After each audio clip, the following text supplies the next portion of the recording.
Good day students, स्वागत है आप सभी का एक बार फिर मेंटर कोचिंग क्लासेस में competitive math exercise LCM and HCF में एक बार फिर हम शुरुआत करने जा रहे हैं क्वेश्चन नंबर 21 अर्थात 21 से। यहाँ पर हम देखते हैं क्वेश्चन में 3 लकड़ी के सेट क्रम से 36 मीटर, 54 मीटर और 63 मीटर लंबे हैं। इन्हें बराबर लंबाई के छोटे छोटे गुटकों में काटा जाना है। प्रत्येक गुटके की अधिकतम लंबाई क्या होगी? देखिए, जब किसी भी हम बड़े आकार की वस्तु को छोटे आकार में काटना चाहते हैं अर्थात विभाजित करना चाहते हैं, तो विभाजित करने के लिए हमें आवश्यकता है भाजक की। भाजक मतलब अपवर्तक। तो यहाँ पर हम इस क्वेश्चन को सोल्व करने के लिए जो लंबाइयां हमें दी गई हैं 36 मीटर, 54 मीटर तथा 63 मीटर, हम इनका मैच अर्थात एचसीएफ निकालते हैं।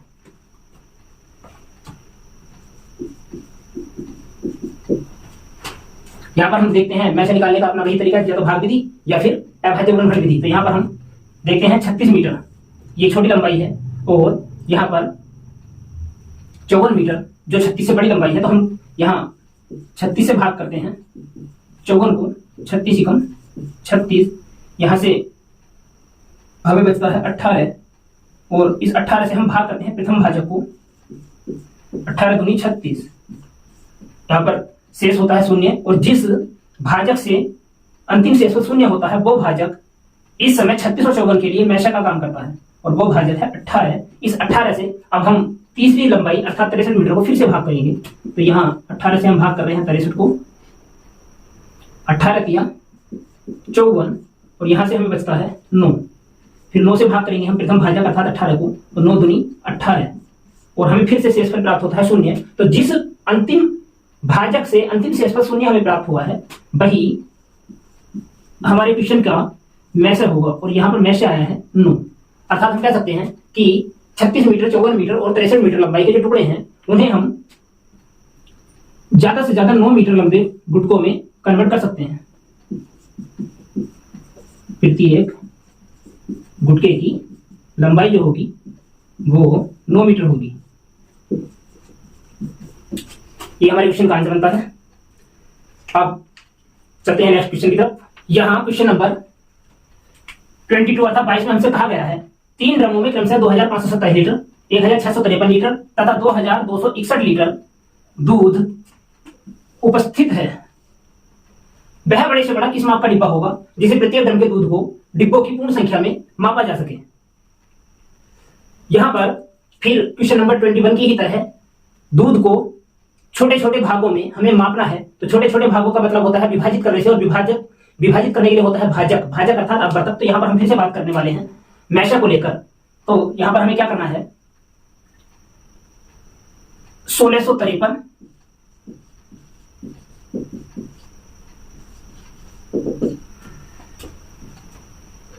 2261 लीटर और 2527 लीटर का हम मैशे ज्ञात करने वाले हैं।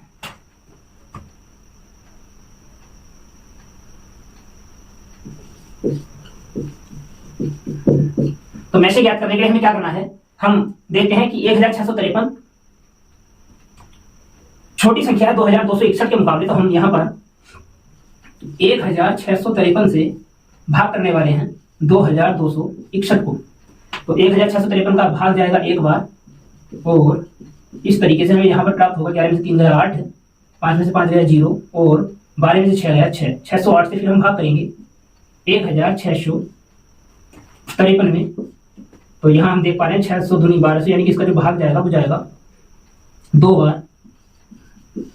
फिर हम घटाते हैं 13 में से 6 जाता है 7 और यहाँ 4 में से 1 जाता है 3, 6 में से 2 जाता है 4। 437 से हम भाग करते हैं 608 में। तो यहाँ हमें 437 का भाग जाता है एक बार, 8 में 7 गज जाता है 1 और यहाँ 10 में से 3 जाता है 7, 171 से भाग करते हैं हम 437 को और ये जाता है 2 बार,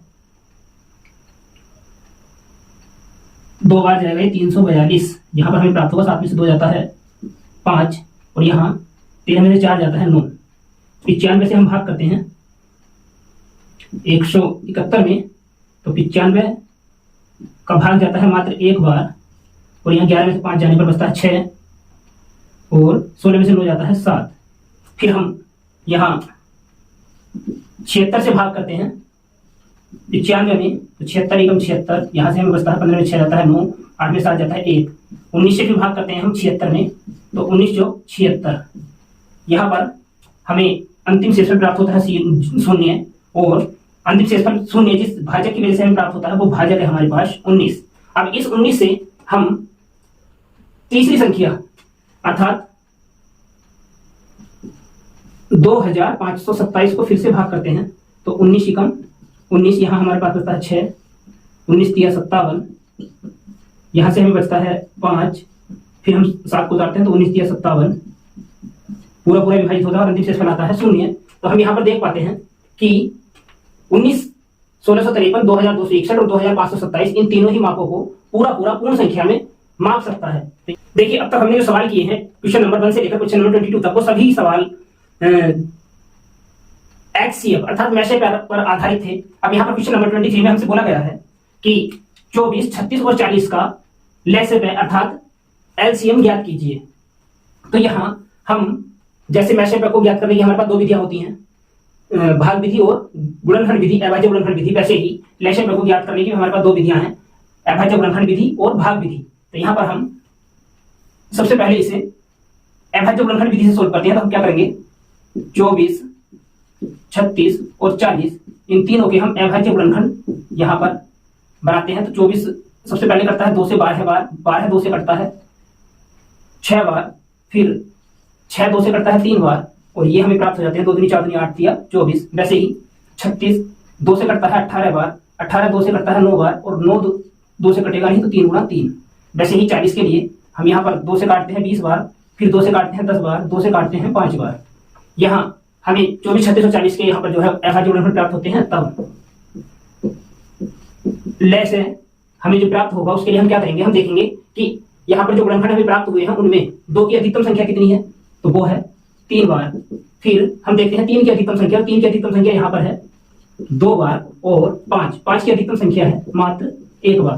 तो इस तरीके से हमें एलसीएम प्राप्त हो जाता है 8 गुणा 9 गुणा 5, 8 में 40 गुणा 360। ये हमारे क्वेश्चन का आंसर बनता है। ओके, अब इसी क्वेश्चन को हम सरल करते हैं भाग विधि के द्वारा।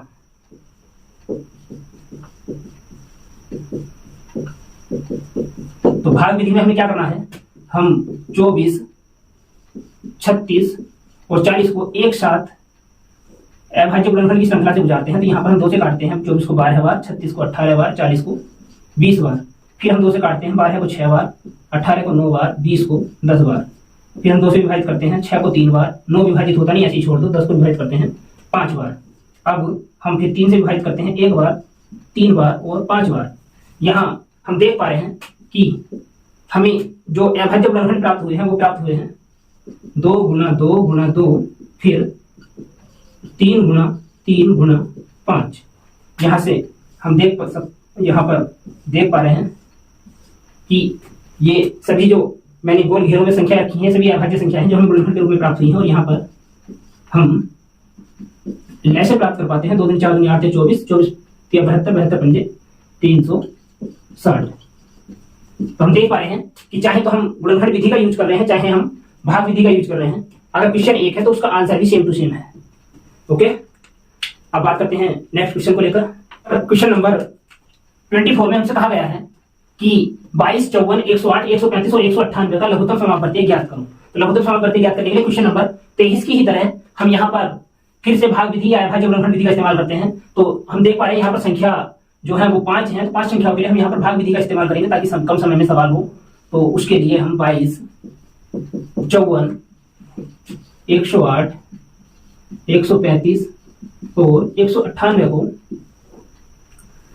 भाग विधि से सोल्व करते हैं। तो यहाँ पर 2 से काटते हैं हम 22 को 11 बार, फिर 54 को काटते हैं 27 बार, 108 करता है 54 बार, 135 विभाजित होता नहीं और 198 को विभाजित करते हैं 99 बार।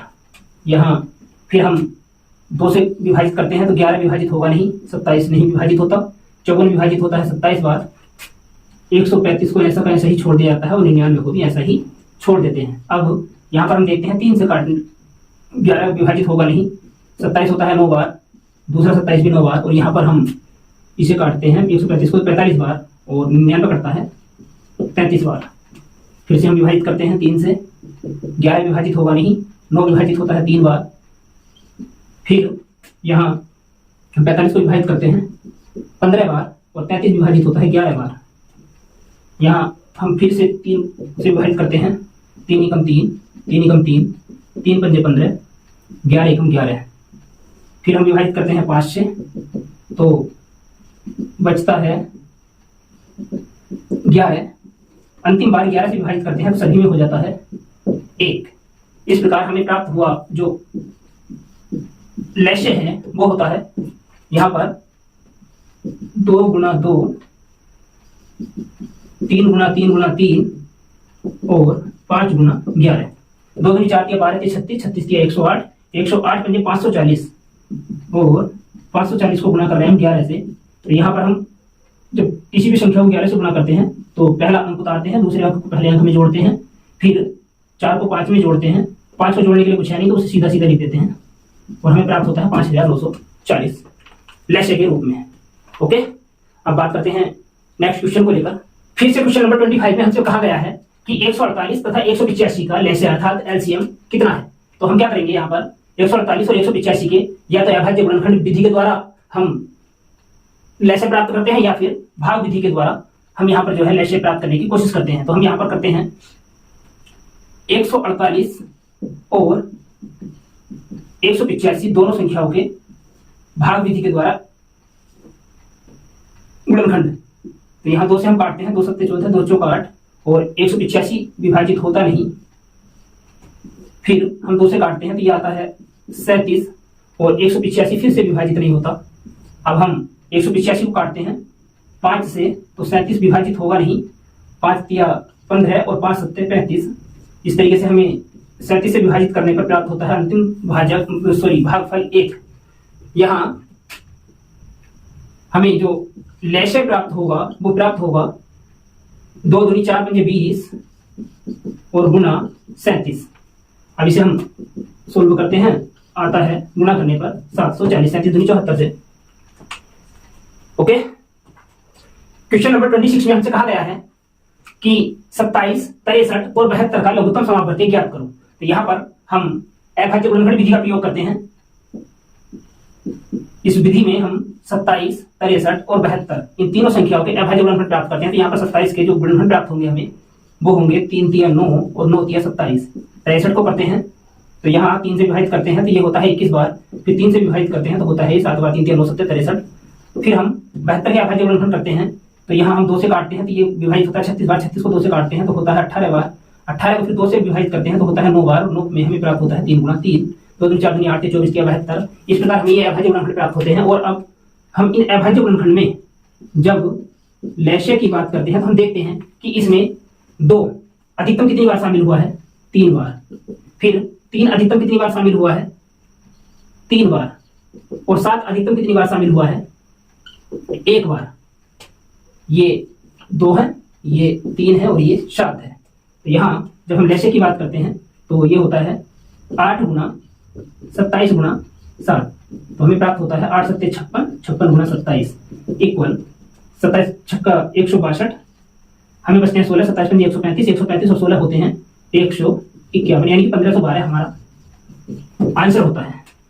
ओके, अब तक हमने जो सवाल 22, 23, 24, 25, 26 के रूप में अभी किए हैं, इन सवालों में केवल अभाज्य गुणनखंड या फिर भाग विधि के द्वारा हमें लक्ष्य निकालने को कहा गया था और हमने हर सवाल को यहाँ पर सोल्व किया है। बस समय बचाने के लिए आवश्यकता है तो केवल और केवल कैलकुलेशन स्पीड की। यहाँ क्वेश्चन नंबर 27 में हमसे बोला गया है कि अलग अलग आधार वाली विभिन्न घातीय संख्याएं जो गुणनखंड के रूप में हमें दी गई हैं, इनका लक्ष्य ज्ञात करो। तो यहाँ पर लक्ष्य ज्ञात करने के लिए बड़ा ही आसान, हमें कुछ यहाँ देखना नहीं है, केवल समझने की आवश्यकता है कि जब हम लक्ष्य ज्ञात करते हैं तो लक्ष्य में हम विभिन्न आधारों को अधिकतम घात के साथ लेते हैं। जैसे यहाँ पर 2 है, 3 है, 5 है, 7 है, इन तीनों ब्रैकेट्स में इधर 11 भी शामिल है, तो हम यहाँ पर इन संख्याओं के अधिकतम घात को लैसे के रूप में यहाँ पर गुणनखंड बनाकर रखते हैं। तो यहाँ 2 की घात 3 है, 2 की घात 4 है, फिर 2 की घात 1 है, तो हम अधिकतम घात 2 की घात 4 को यहाँ पर लेते हैं, गुणा करेंगे हम। यहाँ पर 3 की घात 1 है, 3 की घात 2 है और 3 की घात 3 है, तो हम अधिकतम घात को लेते हैं 3 की घात 3। अब यहाँ 5 की घात 2 है, 5 की घात 1 है और 5 की घात 4 है, तो हम 5 की घात 4 को लेते हैं यहाँ से। और फिर हम यहाँ 7 की घात 1 है, 7 की घात 2 है, यहाँ 7 की घात है ही नहीं, तो हम 7 की घात 2 को यहाँ शामिल करते हैं और फिर अंत में बचता है 11। ये हमारे क्वेश्चन का होता है आंसर। जब हमें विभिन्न आधार वाली बहुघातीय संख्याओं का लैसे निकालना होता है, तो हमें लैसे के लिए समान आधारों के महत्तम घात को गुणनखंड के रूप में लेना होता है, और अगर हमें मैसे निकालना होता है तो मैसे के लिए हम समान आधार के न्यूनतम घात अर्थात कम से कम घात वाली संख्या को अभाज्य गुणनखंड के रूप में लेते हैं। तो समझ पाए हुए? अब बात करते हैं क्वेश्चन नंबर 28 को लेकर। तो इस क्वेश्चन में हम देखते हैं कि हमें 2/3, 3/5, 4/7 तथा 9/30 के रूप में 4 भिन्न दी गई हैं और इन भिन्नों का हमें ज्ञात करना है लैसे। तो जैसा कि हमने इससे पहले वाली वीडियो में चर्चा की थी कि अगर भिन्नों का मैसे निकालना हो तो हम अंश का मैसे निकालते हैं और हरों का लैसे निकालते हैं, और अगर भिन्नों का लैसे निकालना हो तो लैसे निकालने के लिए हम भिन्नों के अंशों का लैसे निकालते हैं और हरों का मैसे। यहां पर हम भिन्न का लैसे ज्ञात करने की बात कर रहे हैं, तो यहां पर हम करेंगे क्या, अंशों का लैसे और फिर हरों का मैसे। अब यहां पर जो अंश हमारे पास है वो अंश हैं 2, 3, 4 और 9। ये 2 इस 4 में शामिल है और ये 3 इस 9 में शामिल है। तो हम क्या करेंगे, अंशों का लैसे लेने के लिए हम सीधे सीधे करते हैं 4 गुना 9, और हरों के मैसे की बात करते हैं तो हम देख पा रहे हैं कि 3, 5, 7 और 13 ये चारों ही अभाज्य संख्याएं हैं। तो अभाज्य संख्याओं का जो मैसे होता है हम जानते हैं 1। तो यहाँ पर हमें सीधा सीधा क्वेश्चन का आंसर मिलता है 4 9 36, और 36 के बटे में अगर हम 1 करते हैं तो 1 के भाजक होने से फर्क नहीं पड़ता, आंसर होता है सीधे सीधे 36। तो इस 36 आंसर को हम विकल्प में देते हैं तो हमारा ए विकल्प यहाँ पर करेक्ट होता है। ओके, अब बात करते हैं क्वेश्चन नंबर 29 को लेकर। क्वेश्चन नंबर 29 में हमसे बोला गया है कि 1/3, 2/9, 5/6 और 4/27 का लैसे पे क्या होगा। तो यहाँ पर क्वेश्चन नंबर 28 की ही तरह यहाँ पर हमें क्या पता है कि भिन्नों का जो लैसे होता है वो अंशों का लैसे बटे हर का मैसे होता है। तो इसके लिए हमें क्या करना होगा कि जो हमारे पास अंश हैं, ये अंश 1, 2, 5 और 4 के रूप में यहाँ पर हम देखते हैं कि एक तो सभी का गुणनखंड होता ही होता है, ये जो 2 है ये 4 में ऑलरेडी शामिल है। तो हम यहाँ पर जब बात लैसे की कर रहे हैं तो लैसे के लिए हमें अंश का लैसे चाहिए, तो लैसे हमारे पास बनेगा 4 गुना 5। और अब हम देखते हैं हरों को 3, 9, 6 और 27। इनका जब मैसे की बात कर रहे हैं हम, तो यहाँ पर सबसे छोटी जो हर है वो 3 है, और इस 3 से हम देखते हैं कि 9 भी विभाजित है, 6 भी विभाजित है और यहाँ पर 27 भी विभाजित है। तो जब हम बात मैसे की करते हैं तो मैसे में हम देखते हैं कि इसका जो मैसे बन रहा है वो बन रहा है 3। अतः हमें जो आंसर प्राप्त होगा वो प्राप्त होगा 20/3। सी हमारा यहाँ पर करेक्ट आंसर है।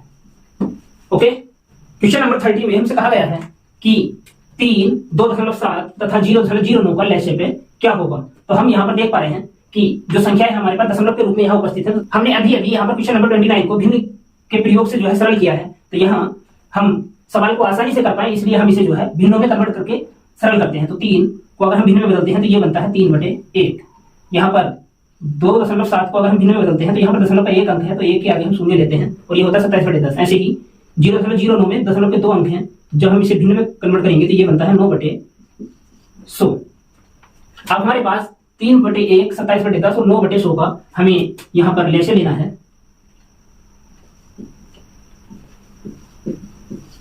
लैसे निकालने के लिए बिल्कुल ऊपर वाला तरीका, हम सीधे सीधे से शुरू करते हैं।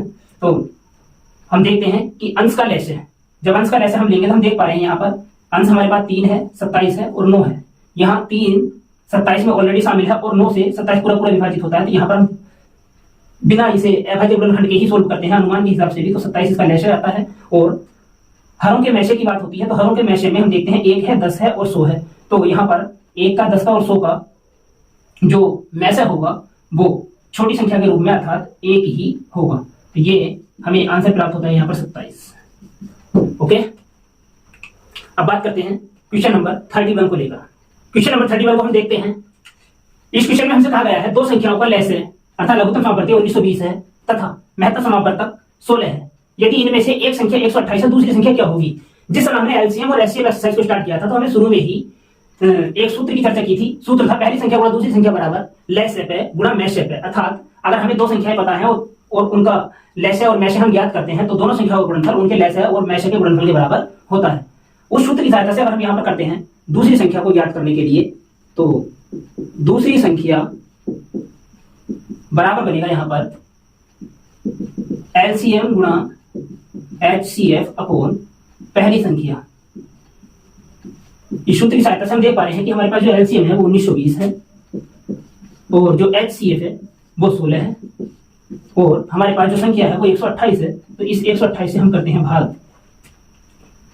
तो यहां पर हम काटते हैं 16 8 128 8 और 8 से हम काटते हैं 1920 को तो हमें प्राप्त होता है 8 दूनी 16 8 चौक 32 यानी कि 240 और ये 240 हमारा बनता है आंसर।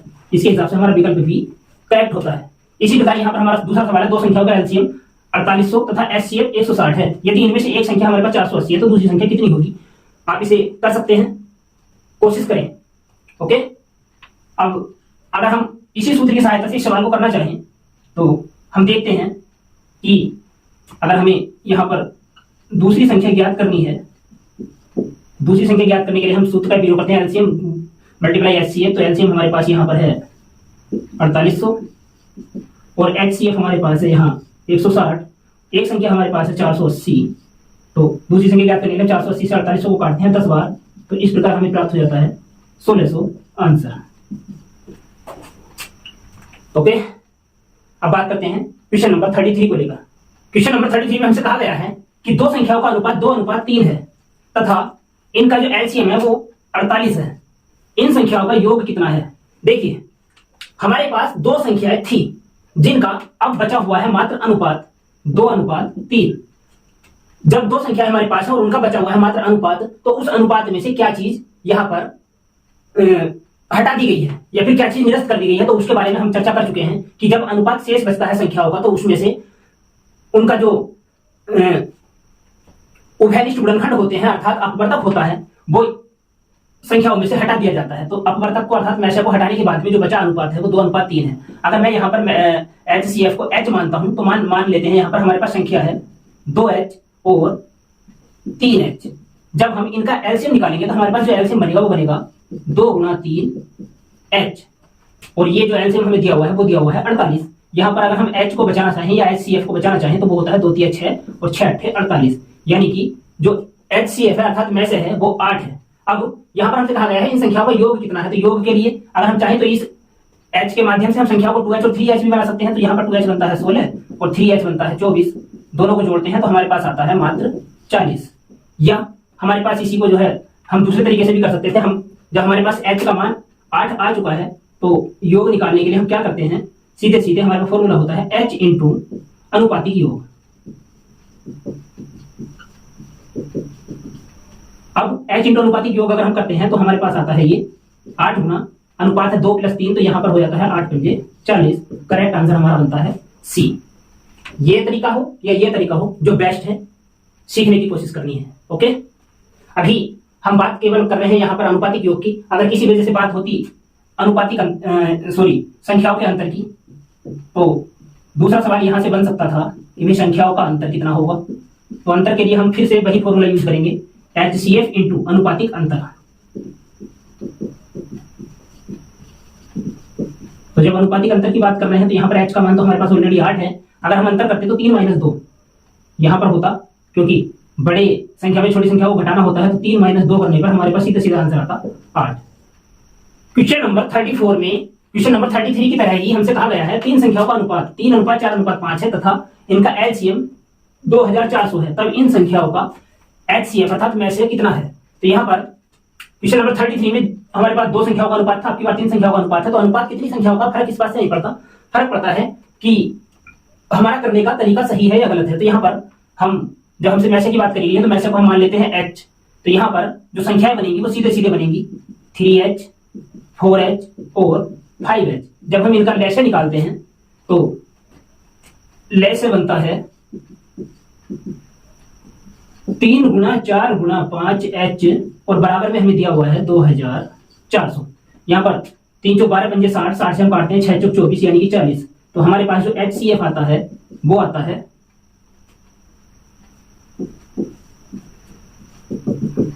40। आसान है। ओके, क्वेश्चन नंबर 35 में हमसे कहा गया है कि दो संख्याओं के एलसीएम और एचसीएफ क्रम से 84 और 21 हैं तथा इनका जो अनुपात है वो 1:4 है, तब बड़ी संख्या क्या होगी। देखिए यहां पर या तो राइटर से मिसअंडरस्टैंडिंग हुई है या फिर हमें भ्रमित करने के लिए यहां पर सवाल में जो है ओवर राइटिंग की गई है। अगर हमें एलसीएम और एचसीएफ दोनों पता है तो संख्याओं का अनुपात की क्या आवश्यकता है, और अगर हमें संख्याओं का अनुपात और एचसीएफ पता है तो फिर संख्याओं को ज्ञात करने के लिए एलसीएम की आवश्यकता कहां है। अगर हमें पता है कि संख्याओं का एचसीएफ 21 है और अनुपात ये है तो हमें संख्या प्राप्त करने के लिए क्या करना होता है,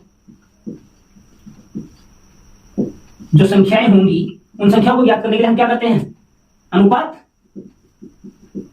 और अनुपात की गुणा करते हैं हम एचसीएफ से। तो यहां पर हमें पहली संख्या का अनुपात दिया हुआ है 1 और एचसीएफ है हमारे पास 21 तथा दूसरी संख्या का अनुपात है हमारे पास 4 और एचसीएफ है 21। तो यहाँ पहली संख्या तो हमें प्राप्त हो जाती है 21 और दूसरी संख्या प्राप्त हो जाती है 84। अब यहां से हमसे पूछा गया था बड़ी संख्या क्या होगी, तो बड़ी संख्या यहाँ पर क्या है हमारे पास 84। ये हमारा आंसर बन जाता है। मैटर नहीं करता कि एलसीएम क्या है, समझ पाते हैं। ओके, आगे बात करते हैं क्वेश्चन नंबर 36 को लेकर। क्वेश्चन नंबर 36 में हमसे कहा गया है कि दो संख्याओं का जो एलसीएम और एचसीएफ है वो क्रमशः 495 और 5 है। यदि इन संख्याओं का योग 100 है तब इनका अंतर क्या होगा। अब यहां पर हमारे पास एलसीएम और एचसीएफ दोनों हैं तो हम यहां पर मान सकते हैं, माना पहली संख्या हमारे पास है 5a और दूसरी संख्या हमारे पास है 5b। तब यहां हम देखते हैं कि जब हमें 5a और 5b का एलसीएम लेना होगा तो यहां पर जो कॉमन फैक्टर है उसे हम एक बार लेकर ab से गुणा करते हैं, यानी कि जो एलसीएम होगा वो होगा 5ab और 5ab का जो हमें मान दिया हुआ है वो दिया हुआ है 495। यहां से यदि अगर हम ab को बचाते हैं तो ab हमारे पास आता है 5 से भाग करते हैं हम 5 9 45 और 5 9 45, यानी कि ab का जो मान आता है वो आता है 99। अब यहाँ पर हमें दूसरी शर्त दी हुई थी यदि इन संख्याओं का योग 100 है, यानी कि 5a को 5b में जोड़ दिया जाए तो हमें प्राप्त होगा यहाँ से 5a प्लस b बराबर 100। अब हम 5 से काटते हैं 100 को तो a प्लस b जो हमें प्राप्त होगा वो प्राप्त होगा 20। ये कंडीशन 1 है और ये कंडीशन 2 है। यहां हमसे कहा गया है इनका अंतर a प्लस b बराबर 20 से हमें जो अंतर प्राप्त होगा 5a माइनस 5b बराबर, यहां हम 5 को कॉमन लेते हैं तो a माइनस b। अब इस a प्लस b की सहायता से a माइनस b को अगर हम प्राप्त करना चाहें तो ये प्राप्त होगा हमें a plus b whole square minus 4ab। अब यहां से हम इस सवाल को सोल्व करते हैं। 5 हमारे पास बाहर है, a plus b whole square यानी कि 400 माइनस 4ab यानी 4 9 36 का 6 हाथ लगे 3 4 9 36 36 और 3 हो गए हमारे पास 39 396। यहां से हमें प्राप्त होता है 5 और गुना 2, 400 में से 396 आता है तो बचता है 4, 4 का वर्गमूल निकालते हैं आता है 2, यानी कि 5 दूनी 10। ये हमारे पास आंसर आता है और विकल्प नंबर ए हमारा यहाँ पर करेक्ट होता है। ओके, क्वेश्चन नंबर 37 में हमसे कहा गया है कि दो संख्याओं का जो एचसीएफ है वो 23 है तथा एलसीएम के शेष दो गुणनखंड है वो 13 और 14 हैं, अतः बड़ी संख्या क्या होगी। क्वेश्चन नंबर 33 और 35 को करने के बाद भी क्या इस प्रश्न को करने की मुझे आवश्यकता है। थोड़ा जोर दिमाग पर डालिए और सोचिए कि क्वेश्चन नंबर 33 और 35 में हमने जो कंसेप्ट समझाया था उसमें क्या था कि अगर हमारे पास एचसीएफ है और एलसीएम के शेष दो गुणनखंड बचे हुए हैं तो इन गुणनखंडों को जरा गौर से देखो। ये दोनों गुणनखंड सह अभाज्य संख्या है, सह अभाज्य संख्या है मतलब साफ साफ है कि ये दोनों जो हैं इन दोनों संख्याओं का अनुपात शेष है। जब अनुपात शेष है तो अनुपात को हम एचसीएफ से गुणा करके संख्या प्राप्त कर सकते हैं बड़ी आसानी से। तो यहाँ पर हम देख पाते हैं कि 13 छोटा है और 14 बड़ा है, मतलब यहां से हमें पता चल रहा है कि 13 छोटा है 14 से, तो 14 की एचसीएफ में गुणा करके जो संख्या होगी वो बड़ी संख्या होगी। तब बड़ी संख्या हमें सीधे सीधे प्राप्त हो जाती है 23 गुणा 14, तो 14 दिया 42 का 2 हासिल लगे 4, 14 दूनी 28 और 4 32 यानी कि 322 हमारे सवाल का आंसर होता है। ओके, क्वेश्चन नंबर 38 में हमसे कहा गया है कि दो संख्याओं का एचसीएफ 8 है तथा तब निम्न में से कौन सी संख्या इन संख्याओं का एलसीएम नहीं हो सकती? ए विकल्प है 24, बी विकल्प है 48, सी विकल्प है 56 और डी विकल्प है 60। अब यहाँ पर इस सवाल को देखने से पहले हम यहाँ पर एक थोड़ा सा नजर डालते हैं कि अगर हमसे यहाँ पर कह दिया जाता कि संख्याओं का एचसीएफ 23 है और गुणनखंड हमें 13 और 14 दिए हुए हैं, तो हमें जो है संख्याओं का एलसीएम बताना है। तो एलसीएम अगर हमें ज्ञात करना होता तो हम क्या करते? तो हम सीधे सीधे करते यहाँ पर क्या 23 गुणा 13 गुणा 14। क्यों? क्योंकि एलसीएम में जो एचसीएफ होता है वो एक बार जरूर शामिल होता है, और अगर संख्याओं में से एचसीएफ को हटा दिया जाए तो जो बचता है वो उनके सह अभाज्य गुणनखंड अर्थात अनुपात बचता है। तो यहाँ पर जब हम बात कर रहे हैं एचसीएफ की, तो एचसीएफ तो 8 है। अब इनमें से एलसीएम नहीं हो सकता, मतलब अगर हमें एलसीएम निकालना था तो हमने एचसीएफ को एलसीएम में मात्र एक बार शामिल किया है। तो अगर ये विकल्प हमारे पास एलसीएम है 8 एचसीएफ वाली संख्या के, तो ये जो 8 एचसीएफ है ये इसमें एलसीएम वाले विकल्प में जरूर उपस्थित होगा, और जो विकल्प एलसीएम नहीं बन सकता उस विकल्प में 8 से भाग पूरा पूरा नहीं जाएगा। तो यहाँ पर हमें सवाल को करने की आवश्यकता नहीं है, सीधे सीधे विकल्प को देखना है कि जो विकल्प 8 से कट जाए अर्थात पूरा पूरा विभाजित हो जाए वो हमारा एलसीएम बन सकता है, और जो विकल्प 8 से पूरा पूरा विभाजित नहीं होगा वो एलसीएम नहीं बनेगा। तो यहाँ पर 8 3 24 ये 3 बार विभाजित होता है, तो ये विकल्प है हमारा एलसीएम बनने का। और यहाँ पर 48 को काटते हैं तो 8 6 48 ये विकल्प है हमारा एलसीएम बनने का। 8 7 56 ये विकल्प है हमारा एलसीएम बनने का। अब हम 8 से 60 को काटते हैं तो ये 60 से विभाजित होता नहीं, तो ये विकल्प हमारा जो है एलसीएम नहीं बन सकता, एलसीएम नहीं बनेगा। वो विकल्प है हमारे पास डी। ओके, समझ पाते हैं? अब बात करते हैं क्वेश्चन नंबर 39 को लेकर। क्वेश्चन नंबर 39 में हमसे कहा गया है दो संख्याओं का एलसीएम या लघुत्तम समावर्ती जो है वो 120 है, तब निम्न में से कौन सी संख्या इनका मैच है नहीं हो सकती, अर्थात एचसीएफ नहीं हो सकती। हमारे पास 4 विकल्प हैं, ए में है 8, बी में है 12, सी में है 24 और डी में है 35। ये सवाल क्वेश्चन नंबर 38 का जस्ट निगेटिव है, मतलब उसका एकदम विलोम है। उस सवाल में हमसे पूछा गया था कि कौन सी संख्या है जो एलसीएम नहीं बन सकती। अब यहां पर कहा गया है कि कौन सी संख्या है जो इनका एचसीएफ नहीं बन सकती। तो देखिए एचसीएफ बुझा जाता है या एलसीएम बुझा जाता है, बात बड़ी सीधी सी है कि एलसीएम में एचसीएफ एक बार जरूर शामिल होता है, क्योंकि एलसीएम लेते समय हम कॉमन फैक्टर्स को पहले ही शामिल कर लेते हैं।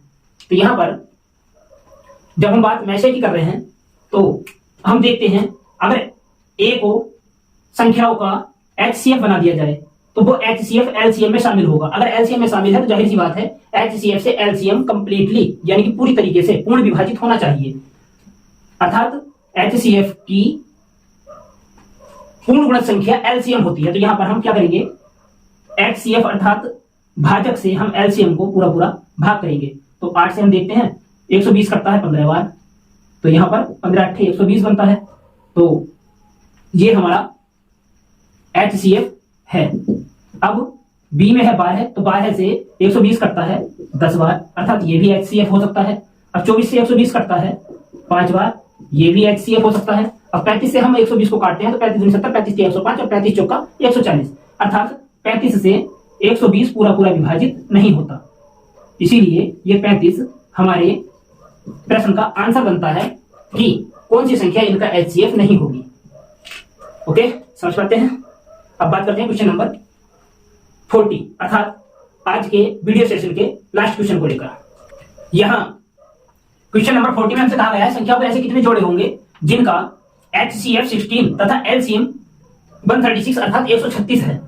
तो इस क्वेश्चन को करने के लिए हम फिर से उसी बात को दोहराएंगे कि एलसीएम में अनुपातिक गुणनखंडों के अतिरिक्त एचसीएफ भी शामिल होता है। अगर एचसीएफ को हटा दिया जाए तो जो एलसीएम का शेष गुणनखंड बचते हैं वो गुणनखंड सह अभाज्य संख्याएं होते हैं। तो यहां पर हम इस एचसीएफ अर्थात 16 से भाग करेंगे एलसीएम को, और एलसीएम को भाग करने के बाद में जो आएगा उसके सह अभाज्य युग्म बनाएंगे। जितने सह अभाज्य युग्म बन जाएंगे उतने ही संख्याओं के जोड़े हमें प्राप्त हो सकते हैं। अर्थात हम क्या करेंगे, यहां पर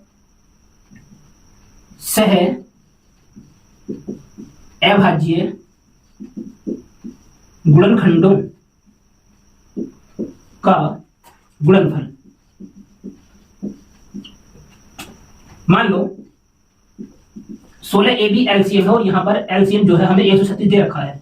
तो ये AB A और B जो है ये सह अभाज्य संख्याएं हैं।